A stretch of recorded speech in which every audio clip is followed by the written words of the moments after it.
Hey guys, I just want to let you know before we get into this episode that we've partnered with Band Builder Academy. Band Builder Academy is the #1 place to grow your music career. Run by top label manager and Sony Vice President Todd McCarthy, so you know it's worth it. Enter promo code CONCERTS at checkout to receive 10% off membership. Hi, this is Ken Lewis, and you're listening to Concerts That Made Us.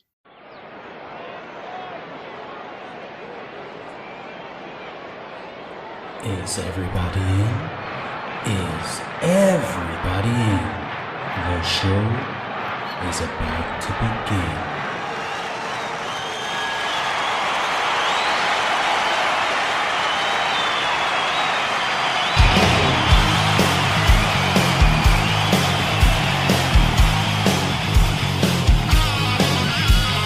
Welcome to the podcast, Concerts That Made Us.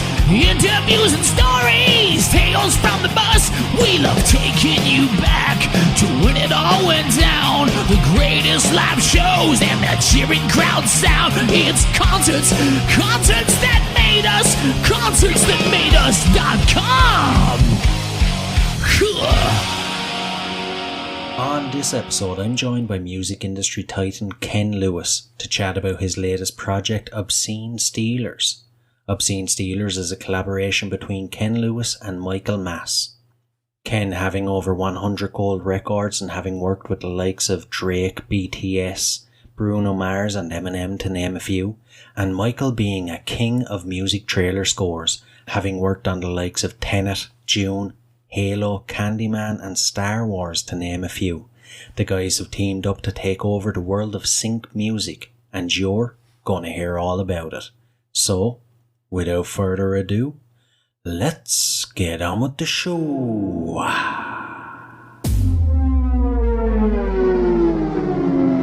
Yo, this the moment I was born for. Running on a long road. Who can stop me? Only Lord knows. Only Lord knows it's the alpha. Faith that can move mountains. If you ever try to doubt it, you already know the outcome. What you thought it was, man, it's time. I am the one. They about to see that I'm second to none. I'm on the run. How can I stop when we only begun? I see an army circling round, top of your lungs. Go let it out. Blowing the horn, let the trumpet sound. Put up your walls, we tearing them down. Jericho, danger, danger, danger. It's coming down. Jericho, danger, danger, danger. It's coming down. Jericho, it's coming down. It's coming down. It's coming down. Danger. It's coming down. It's coming down. It's coming down. Danger.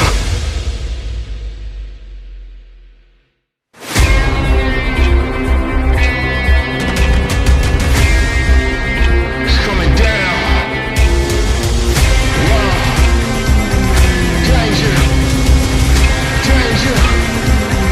Danger. Yeah.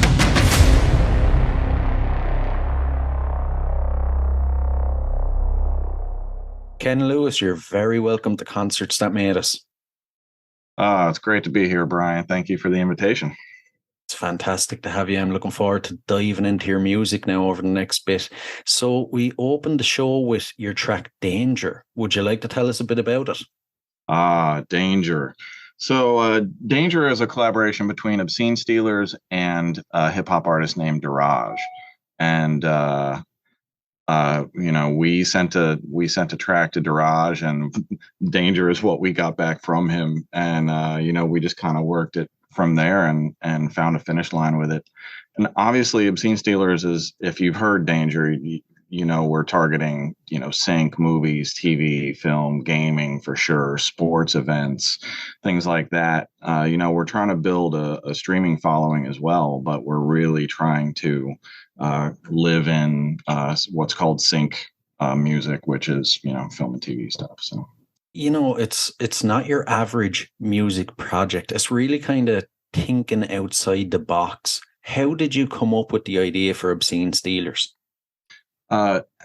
It happened by accident. So my partner with Obscene Stealers is Michael Maas, who I have affectionately nicknamed Michael Maas, the movie trailer boss. And Michael's day job is composing film and TV trailers, and he's amazing at it. He's done trailers for like The Batman and Fast and Furious, Mulan, and a bunch of other stuff that you've all heard. And he and I live in record world, so I live on the opposite polar of the music industry. I make records for a living. I'm a music producer, mixer, songwriter, arranger, musician, you name it, soup to nuts. I make records.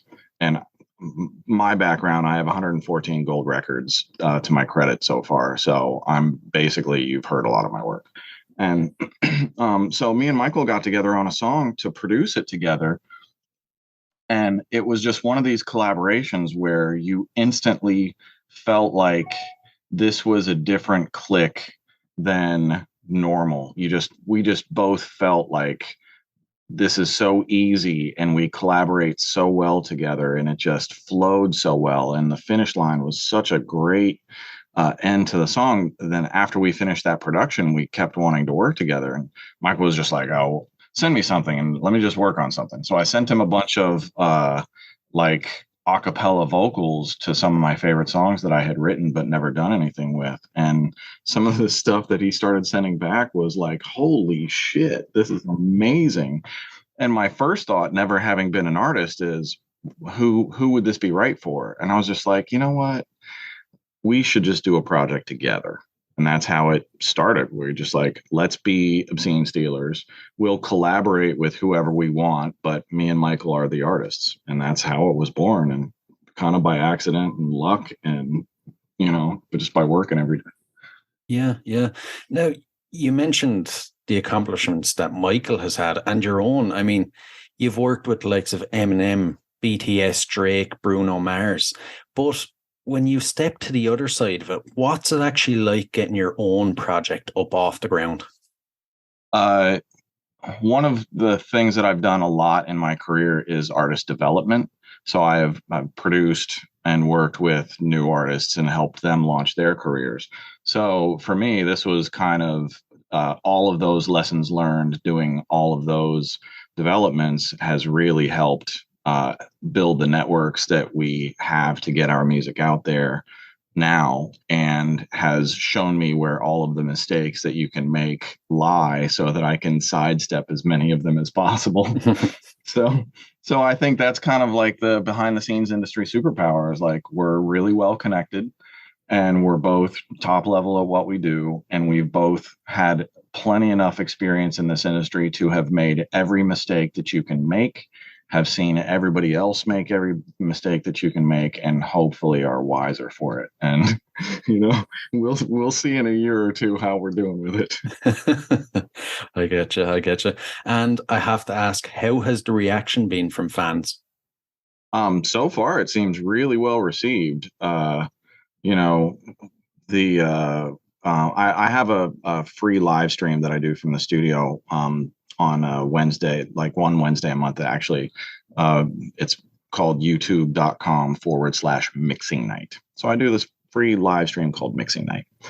And one of the things that I've done is debuted each single that we've put out on Mixing Night, so I can get instant feedback from all of my viewers, see how it goes. And, one of the things that people are telling us is that they hear this clash of styles of, it's not really trailer music. It's super cinematic and dramatic, but it's also really like pop and urban, and it's got all of these different genre jumping elements in it. And that, from my side of it, that comes from my career. And you mentioned a lot of those artists, but Drake, I produced choirs for Drake.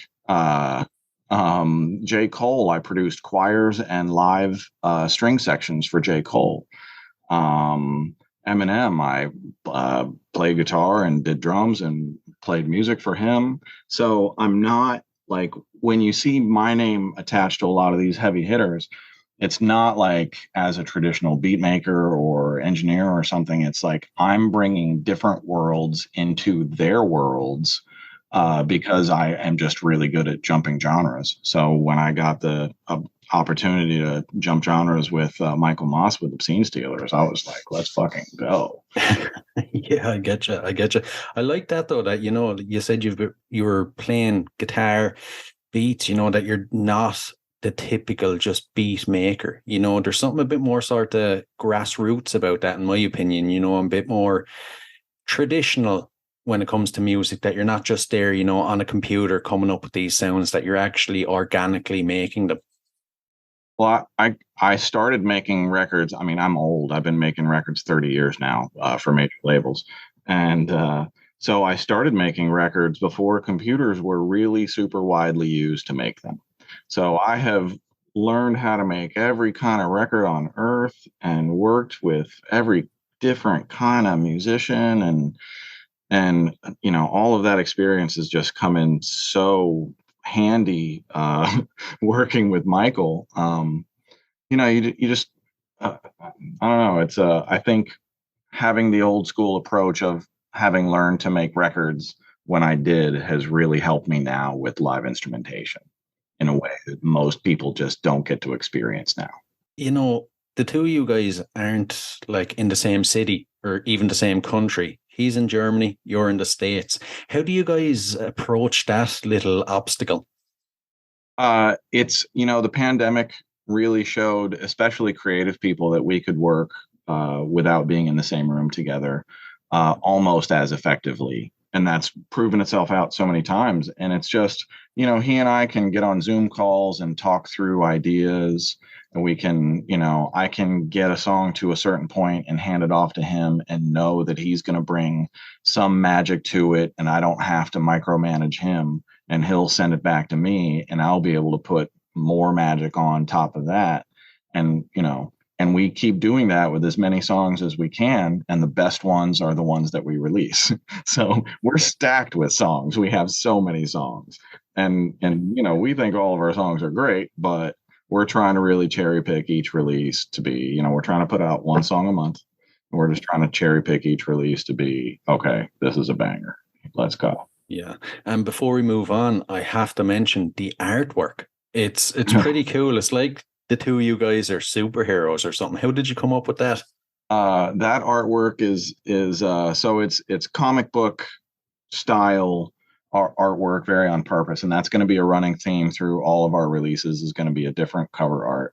The cover art illustrations are done by Vincent Van Gill and Chris Morgan, and they're brilliant. They really caught the spirit of what we were trying to do with obSCENE Stealers, is just bring, you know, drama and something different. And you know, the other reason for the artwork is, if you've ever seen a picture of Michael Maas, he's a gorgeous man, and there's no way I'm putting my real face next to his on a photograph. So if you see like the cover of Side Effects, I'm a lion.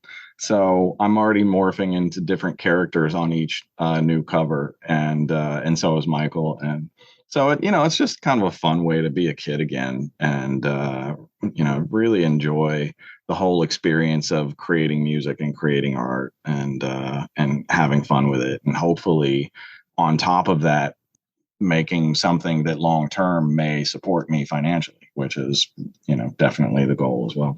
Yeah, yeah. And at this point, we'll dive a bit into your own history when it comes to music, to give the listeners a sense of where you came from. So if you can you remember your earliest musical memory? And I remember hearing, I don't know what the earliest one, but the earliest one that really stuck was hearing the Beatles Yesterday on 45. And that song, my parents played it all the time on, you know, our little console. And music was always around my house. We had a piano, my mom would play, you know, I had cousins who were musical. So that was always kind of around me growing up. And I think that influenced me as much as, you know, hearing the Beatles and things like that, just being around, you know, real musicians who were playing together, and, you know, the sounds they were creating and the enjoyment in the room was, you know, obviously infectious. Yeah. From an early age, was it kind of obvious you would go into the music field? I didn't know that that would really be an option for me. I think I discovered that at about 16 years old. I was in music theory class in high school, and a representative from Berklee College of Music in Boston came and talked to my class.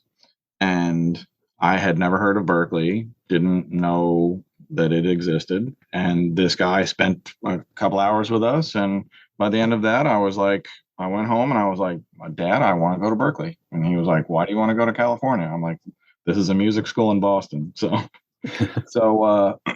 at 16, I realized I didn't have to be a mechanical engineer or an electrical engineer. I could actually be maybe an audio engineer or something in the musical creative field. And that was life changing and life affirming. And, it's just one of those things where when you find the path that you were meant to be on, I just absorbed it like a sponge, and I still am.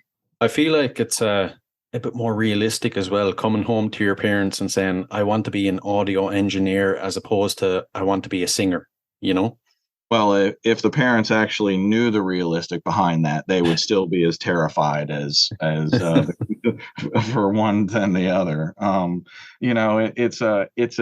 I will not lie, it's a terrible, terrible field to try and make a living and make money in and survive in short term, let alone long term. And I'm doing it fine, but I still work 7 days a week, and I still work really hard. And if I don't, then all of this probably starts going away. So, I wouldn't say it was easier getting into the music industry when I did it, because I think opportunities abound everywhere and it just depends on how you capitalize on them. But I think it was, there were more set paths. Like I could go to a big studio and get in as an intern and then as an assistant and then work my way up the ladder. And I knew that path existed. Now it's really hard to get in at a big studio and make that path a successful one for you. It's just, there are so few big studios left, whereas there were hundreds when I was getting into the music industry.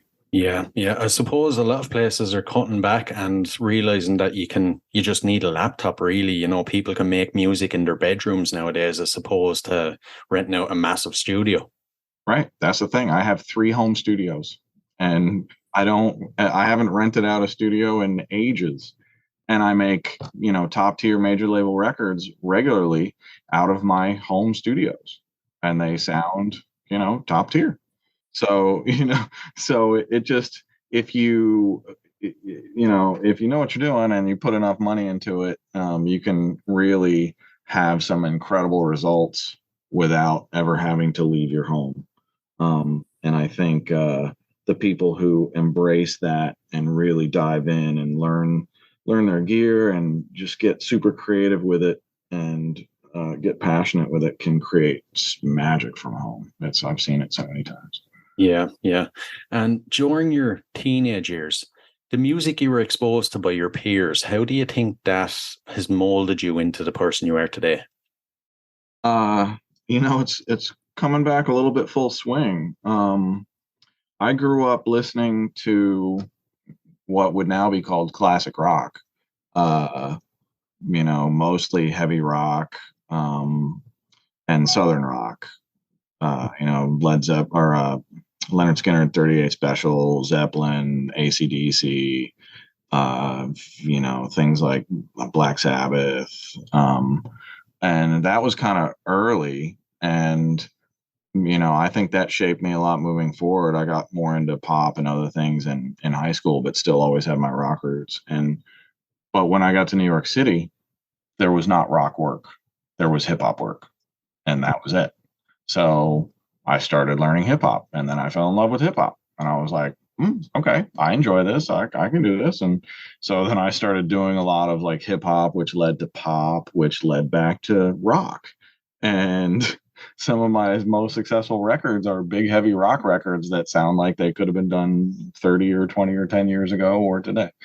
And now I'm starting to mix classic catalog in Atmos spatial audio, which is the surround spatial audio that Dolby has now. And I can't talk about it yet because it's not final, but I just mixed like a few #1 singles from a classic artist in immersive surround. And I'm hoping that that's going to be more of a thing for me moving forward. So it's weird how the early experience swings back. I mean, the records that I just mixed in surround, I grew up listening to. I mean, I remember being in elementary or junior school and hearing these songs, and now I get to touch them again. So it's really, for me, it's a magical experience. Yeah. And when do the rest of us get to hear them? Man, well, if the mix, I just turned the mixes in for the songs that I'm talking about now. So if they go final, I think they'll be out in a month or so. And there's not any real lag time needed. They might even put them up next week. And then I can start talking about them, and hopefully they'll line up a whole bunch more. But yeah, it's weird how I've been really lucky to use the entirety of my experience over the last 30 years to still make records today.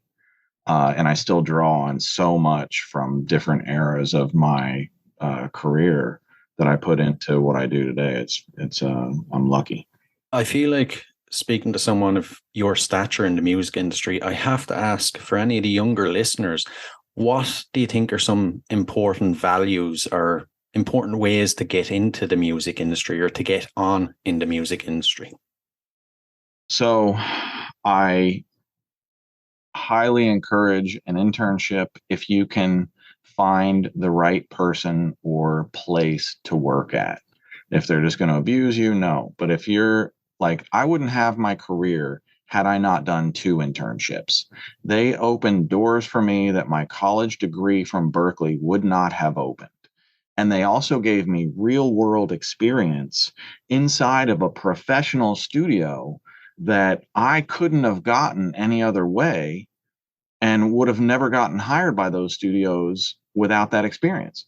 So, a lot of people look at internships as like, well, I'm not going to work for free. It's not free. It's like your PhD. It's like your master's degree. It's like where you really learn, you start learning your craft. So I highly encourage that. I also highly encourage humility. People get a touch of success and the personality just changes.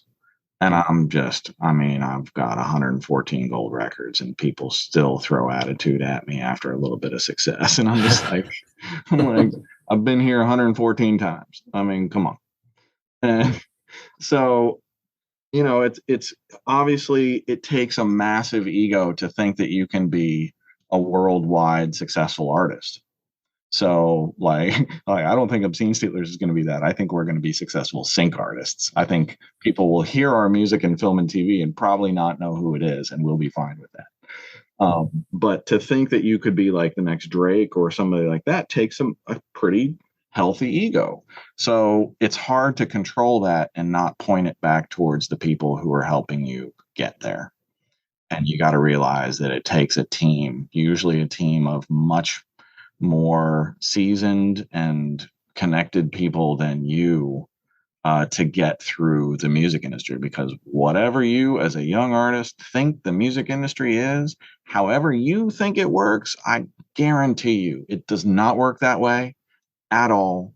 Every preconceived notion you have is wrong.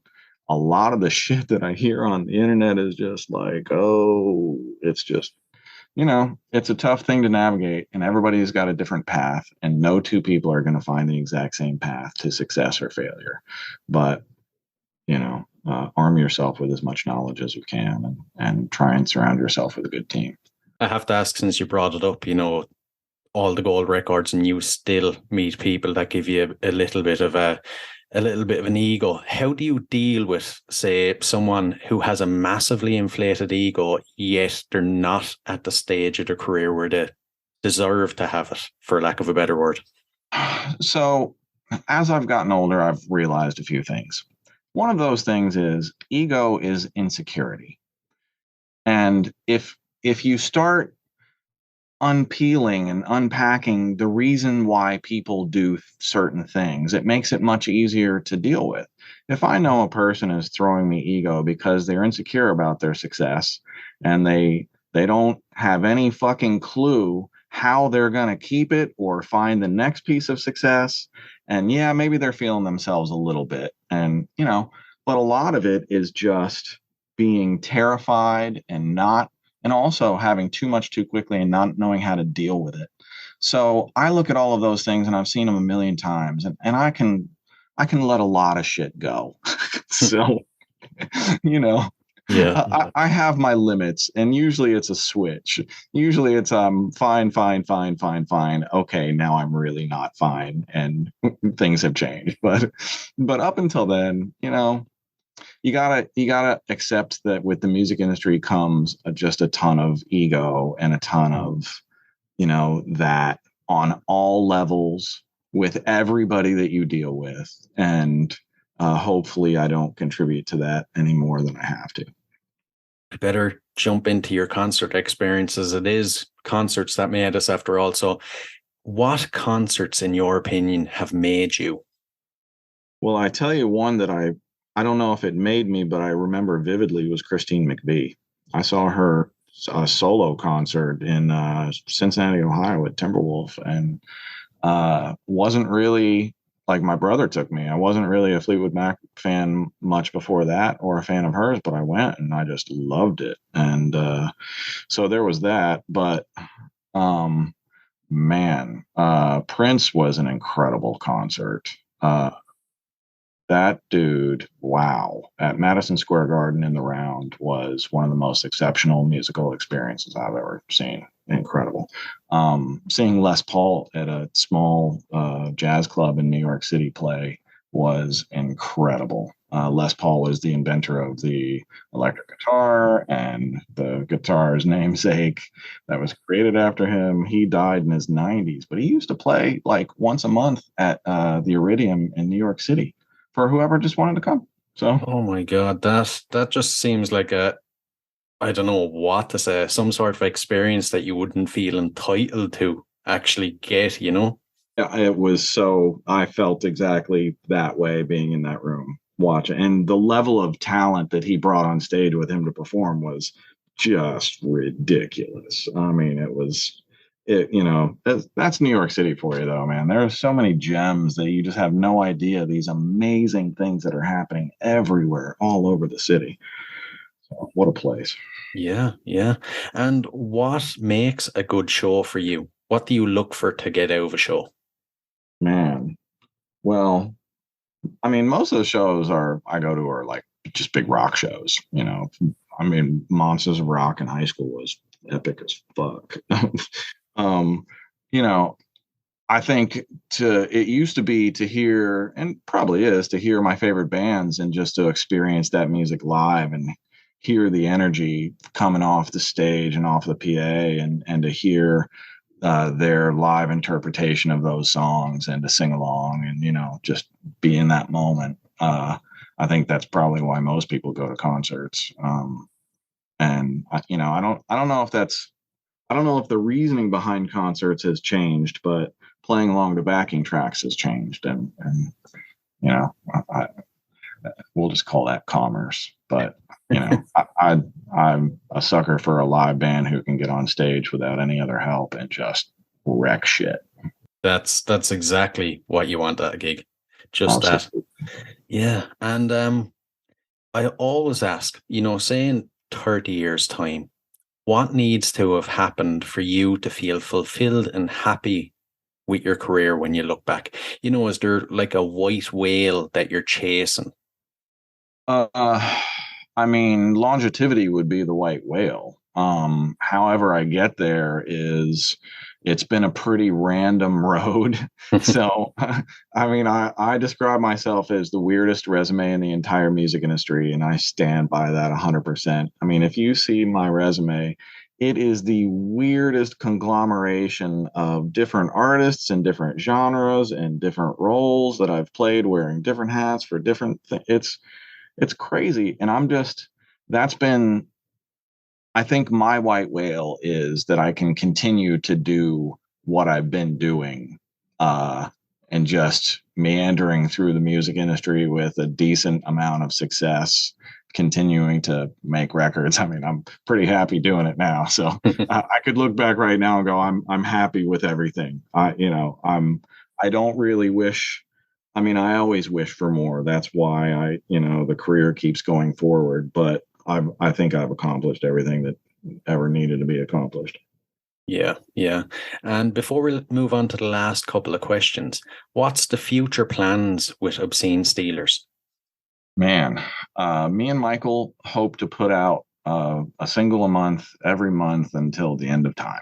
And we hope that, it takes a while to get into the loops, into TV shows and films, and to start getting those opportunities, but we'll get them soon enough. And hopefully in a year, you'll hear Obscene Stealers on your favorite TV show and your favorite film, while you're playing your favorite video game. And then maybe also when you fire up Spotify, then you'll listen to us there too. And, that's really our hope. We're having so much fun making music together. And I think everything that we put out so far has just been bangers, and we've had such a good time making them. So the hope is that we can just continue to make more music as long as we possibly can and have some success putting it out. Yeah, yeah. It's funny you mentioned, jumping onto Spotify, because normally, when you hear music in a movie or on a TV show or even a video game, you don't automatically think, I'll jump on Spotify and listen to these guys. It's just kind of in the back of your mind, oh, that's cool music. And then you never make the correlation to listening to, I think kids nowadays use Shazam and finding music like that, and then add it to whatever playlist of whatever streaming service that they use. So if they hear a song on a TV show and that they're like, oh shit, that's a fucking amazing song, they can just put up their phone, hit a button, the app tells them who the artist is, what the song title is, and that gives them several options to stream that song right then and there. And say if you already have a Spotify account, and it's like, play it on Spotify. Ooh, you can play it on Spotify and immediately add it to your playlists. And so it's kind of a different world with music discovery. I would mostly tell any new artist nowadays who wants to become in any way successful to be on TikTok. And I'm not on TikTok, and I have no desire to be on TikTok. It's not my thing. But I understand that it's hurting me as an artist. But because me and Michael are strong in sync, then that's a lane that most other people don't have, that we have really wide open to us. And I can forget about TikTok and focus on sync. Do you think in the future we'll see more artists going towards sync? I think a lot of artists are. I think it's already oversaturated. It's really, really hard to get good sync opportunities. But if you make great music that the music supervisors love, and you spend a lot of time, learning the field and networking and building great relationships, then you can do really well in sync. And I've done really well in sync. Michael's done really well in sync. And hopefully the two of us merging our skill sets and our networks together is going to net really great results for us. Geez, two of you guys are going to take over the sync world by the sound of it. Dude, I hope so, dude. Nothing would make me happier. I would give up producing and mixing everybody else if I could just make my own music every day. That wouldn't be a problem for me at all. Living the dream. Right, we'll dive into the last couple of questions then. If you could see any performer from history in concert for one night only, who would it be? Jimi Hendrix. I love the quickness of the response. Oh, man. Yeah. Yeah, he's one of them guys you don't even need to explain why. He's just the ultimate. Yeah, if I could hear Little Wing, yeah, that'd be amazing. I think there's so much from Hendrix that I would love to hear, but him in concert, that'd be it. Yeah, exactly. It always blows my mind, that his career, he was only in the public eye for a small number of years, and he's had this like 50, 60 year longevity, Oh, it'll be 5 or 600 at least. Yeah, definitely. Just what a exceptional talent. Yeah. And the next one then, if you had to spend 24 hours locked in a room with any artist or performer from history, who would it be? It might be Prince, because I feel like I could learn the most from him. Because he was every single facet of a record maker. He could play every instrument. He could write. He could sing. He could sing all the harmonies. He could hear them in his head. And he could record himself, although he usually had people around him to help him with that. And he could produce himself, and he could produce other artists. And from what I've understood, that from people who have worked with him, it's just been such an flying by the seat of your pants, amazing opportunity. That sounds like something that I would truly enjoy. Definitely. I feel like he's probably the last of that level of genius musicians we'll see for a long time. That ascend to that level, yes. And but also I think it. You know what, Bruno Mars. I got to tell you, Bruno Mars is that level. Really? And yeah, he is an exceptional musician. I mean, drummer, guitar player, next level, just like Prince was. Bruno Mars' songwriting obviously is next level, incredible. His stage performance, everything. Bruno really is the modern Prince to me. And the few times that I've gotten the pleasure to do small roles on Bruno's records has been, quite a high honor for me. I got to do I have a small role on Uptown Funk, and I worked on his Unorthodox Jukebox album as well. And, oh man! Anytime Bruno calls you, it's a great day. I'd say so. You definitely jump at the phone anyway. Yeah, for sure. Oh, and if there was a song that would appear on the soundtrack to your life, what would it be? Boy, I would pick one without lyrics. Right. I was just talking yesterday with one of my best friends about this. It's a Skrillex song called "With You Friends, Long Drive." Right. Okay. What stands out to you about that one? It's over 7 minutes long. It feels like it's 3. The arrangement starts really simple and unassuming, and it just builds, and you can't, as a listener, you just can't believe that, like, it keeps going, and it's like, wow, it got even better. And by the end of 7 minutes, you're just like, wow, that was really, I felt like I've been on a great musical journey. And I think there are very few modern songs done in a modern format that really take you on a musical journey. So to have found that one was pretty eye-opening. Yeah. I'll have to give it a listen. I'm not too familiar with it. Yeah, you'll like it. Unintended consequence of loving with abandon. Reckless choices made without a hint of inhibition. Yeah. Shot to the heart like a needle, always under my skin.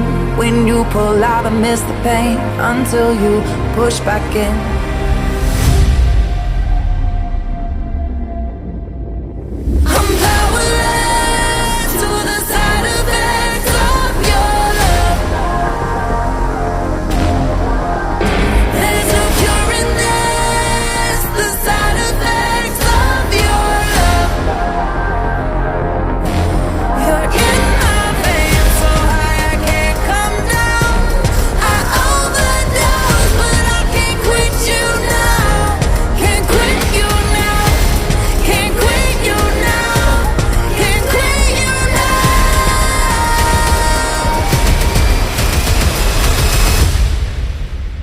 There's an unexpected innocence in letting all your walls down. Yeah, the Love can be too much, I'm underwater, under you now. Shot to the head like a barrel, always at my tempo, begging you to pull my trigger, let me die in your arms.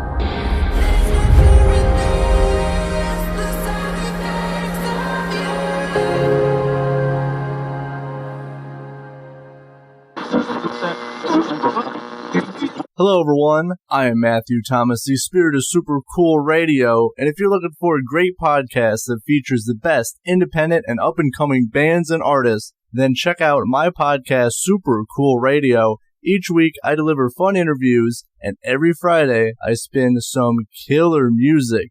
You might not know some of these bands that I feature, but I guarantee you will love them. Check out Super Cool Radio on YouTube, Rumble, Anchor, Spotify, iTunes, or the streaming platform of your choice. Tune in and rock out!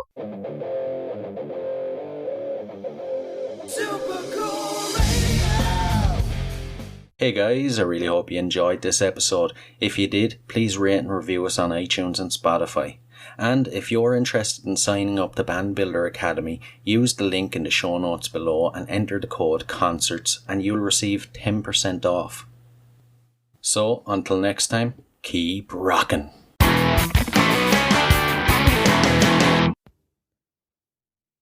Hey, what are you guys still doing here? The show is over. It's over. You can go home. Go on. We'll see you next time. We'll be here.